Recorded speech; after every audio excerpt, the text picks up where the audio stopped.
Hello all, welcome to this, I don't know what I'm calling this, so you know more than I do right now.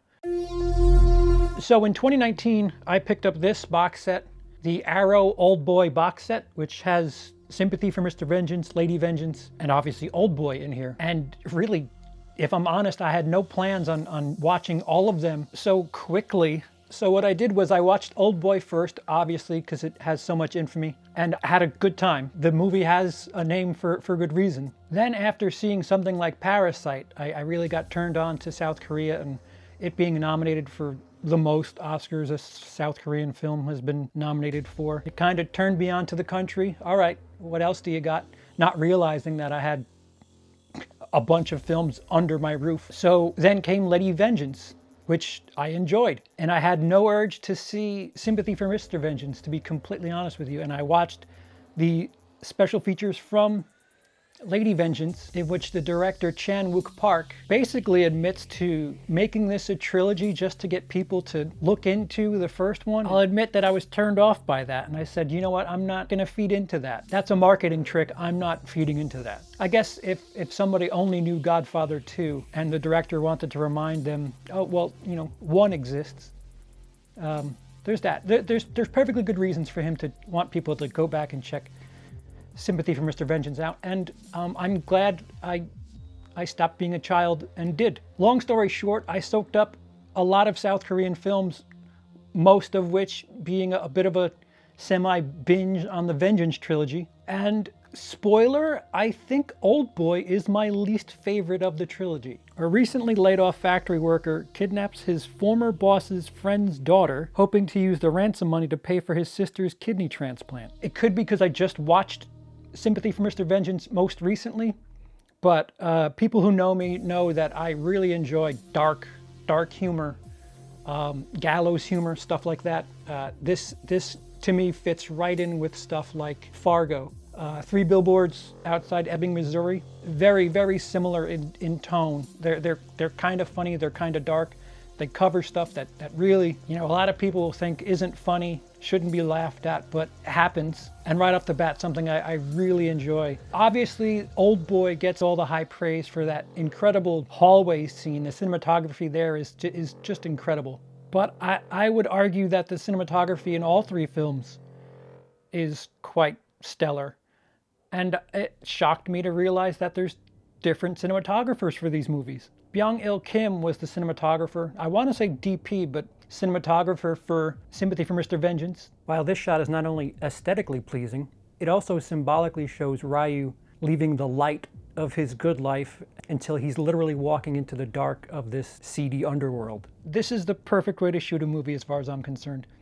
Static shots on tripods for most of the film, and using handheld sparingly to portray a certain feeling within a certain scene, and not leaning so heavily on it. Listen, I understand that some movies have reasons to do handheld the entire time. I just prefer a static shot. Sympathy for Mr. Vengeance is the perfectly shot movie as far as I'm concerned. I'm not saying it's the greatest shot movie, but it just speaks to something that I enjoy watching. I enjoy looking at, minus the bodies. The story itself certainly jumps out.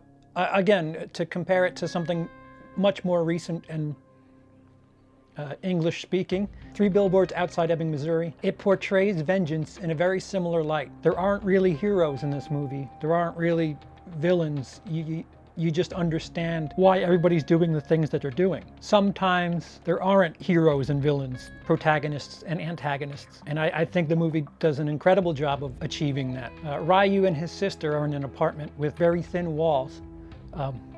I can relate. We open on the neighbors who are masturbating all together, all with hands on each other's shoulders, which I don't know.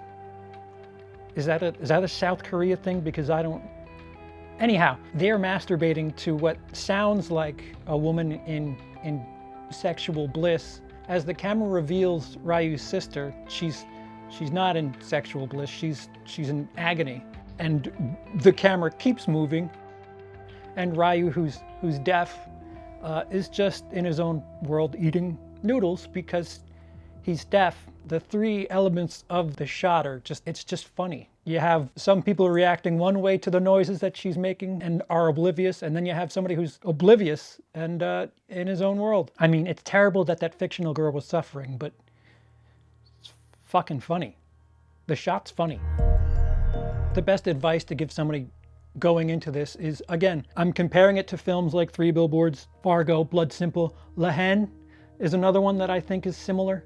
I don't think La Haine is nearly as funny. There's not, dark humor the way Three Billboards, the way Fargo is. I would think that Sympathy for Mr. Vengeance is more in line with something like Fargo or Three Billboards. The best advice I can give somebody going into it is just know that you're not going to walk away from this feeling good, if that makes any sense. It is a tale about vengeance, and again, there's no real hero or villain. You're just kind of neutral, understanding why people are doing things, and man, the world can be terrible sometimes. But again, if you're willing to laugh at some of the stuff that is intended to be laughed at, I'm certain of that. I would say that this is my second favorite in the trilogy. A lot of people sing the praise for Oldboy, and it is great. It really is. The whole trilogy is fantastic. I can't stress that enough.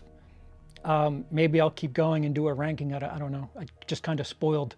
But I'm glad that I didn't have Netflix and a theater to go to the weekend that I watched this, because I don't know if I would have watched this if I went and saw Bad Boys instead or something. So if anything, this is a warning to all of you with movies at home that you haven't watched. They're on your shelf for a reason. Give them a watch. Do as I say, not as I do. But I had no plans on watching this, and am really glad that I did, because I quite enjoyed it way more than I expected to. And if anything, it makes me want to watch the rest of the series again. Again, these movies aren't connected in any way, shape, or form, but there's a bunch of repeating actors within the series, but not cinematographers, and I guess we'll get to that later. But yeah, so my score for this movie would be 5 out of 5, and man, am I glad Parasite exists, because if not for Parasite being nominated for a bunch of awards, I wouldn't have gone on this South Korea kick. And now here I am talking about it. So what say you? Have you seen the entire Vengeance trilogy? What is your favorite? If you enjoyed the video, you can help me out by giving a thumbs up, letting me know to keep doing stuff like this. If you really enjoyed it and you want to see me talk about the rest of the series, clicking subscribe and that bell icon to get notified when we cover it again. That helps both of us. Other than that, I have been CP. Have a day.